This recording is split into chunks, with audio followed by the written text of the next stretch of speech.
Right here, former President Thabo Mbeki is celebrating his 80th birthday today. Mbeki served as the second president of the Democratic South Africa from 14 June 1999 to September 2008. Now, for more on today's planned celebrations, we cross live now to Sophie Mokoena, who's the SABC's international news editor. She's at the Sandton International Convention Centre, that is. Sophie, thank you so much for joining us this afternoon. Of course, born on this day in 1942. How is the former president going to be celebrated today?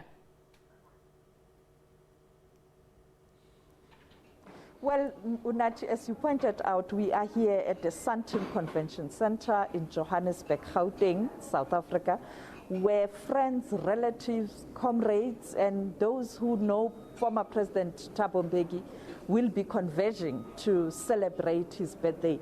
But as you are aware, the former president himself didn't want a birthday, but I think friends and family members insisted that they should celebrate this milestone. You know that he was born in 1942 and at a place called Mbeulweni in the Eastern Cape, the parents being Apanet Mbeki and also Governor Mbeki, and with the siblings, Linda Mbeki, Moeletsi Mbeki and Jama Mbeki. Both Linda Mbeki and Jama Mbeki are no more. You know that Jama died in Lesotho where he was in exile. To date, it's not clear where his remains are, and the TRC after 1994 established a section that was supposed to trace those people whose remains are not known so that they can be handed over to relatives. But as we speak, it's not clear yet whether that was successful in terms of the Mbeki family. He had a son called Kwanda, and also he died, and it's not clear what happened during apartheid. There are conflicting reports. And therefore, right now, in terms of the family, you have Mezanele Mbeki, former First Lady, and of course, the two girls, the children of Jama Mbeki, and also Moeletsi Mbeki and the children. That's basically the main family. The mother born from the Moyarani family in Lesotho, very prominent family.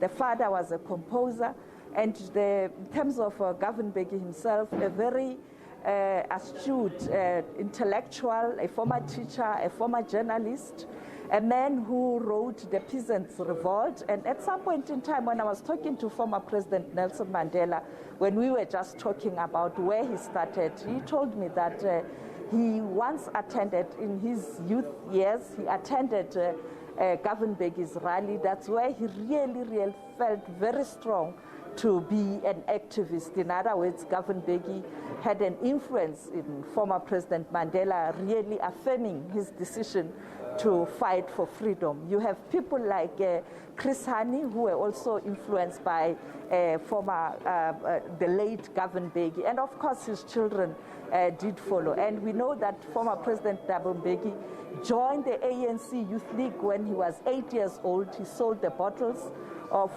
cold drink to raise a membership card. And then later he was expelled at Lovedale College, and then he left. He came to Gauteng, where he stayed with former ANC leader Duma Nokwe, who was an attorney, and got nurtured by senior ANC leaders. At some point in time during the prison trial, they used to send him to the court to take minutes there. That's where he perhaps got this strong conviction of really following his love for politics and to fight for freedom. Later, he went to exile with people like the late Mantom Simanga and the doctor, and also Dr. Nkosazana Dlamini Zuma. And then they landed up, some of them, and President Mbeki in particular, in London, and also went to Russia for military training. And he worked very close with former president of the ANC, O.R. Tambo. And I remember one day when you talk about military training, Tokyo Swale telling me that the former president taught him how to operate a gun, and therefore he was a member of the ANC military wing, but also a senior member of the ANC after unbanning. And he became the deputy president of the country after 1994.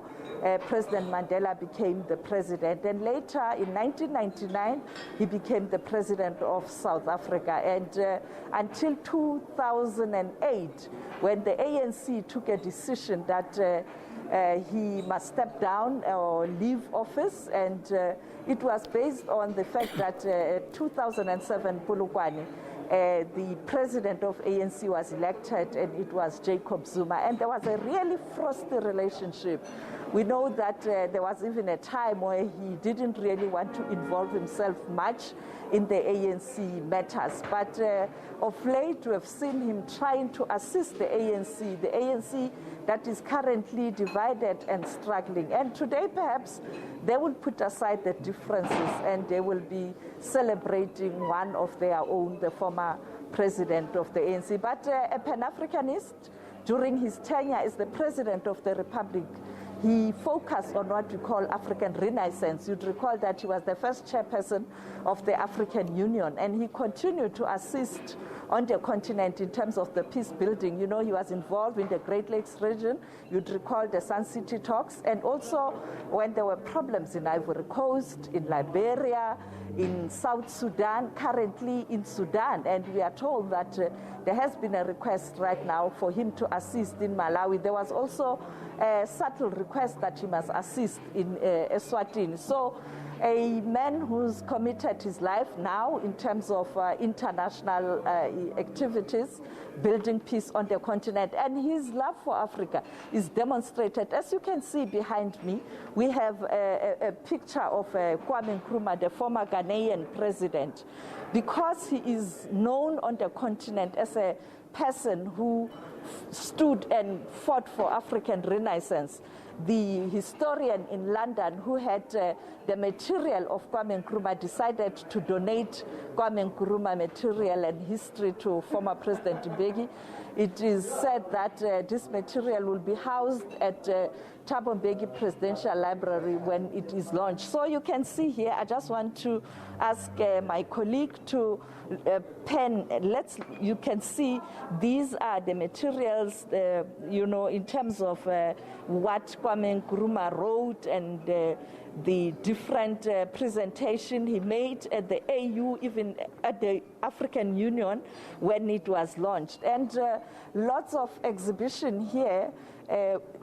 The exhibition speaks to a man who was who is still, I can say with conviction, committed to doing good on the continent. And I think later on we'll get people to share their story and also to share with us how they know Mbeki. And maybe later, as you are aware, at 6 o'clock when the event starts, then the former president will also be available to speak to those who will gather here and just to share his views. But I am not so sure whether he will go that far in terms of talking about personal stories, as he is often not willing to share his real story in terms of who Thabo Mbeki is, but rather like to focus on issues. And I have no doubt that he is going to weigh in terms of the current global challenges. I mean, the war in Ukraine, the current challenges within the ANC. I'm sure he is going to say a word, one or two.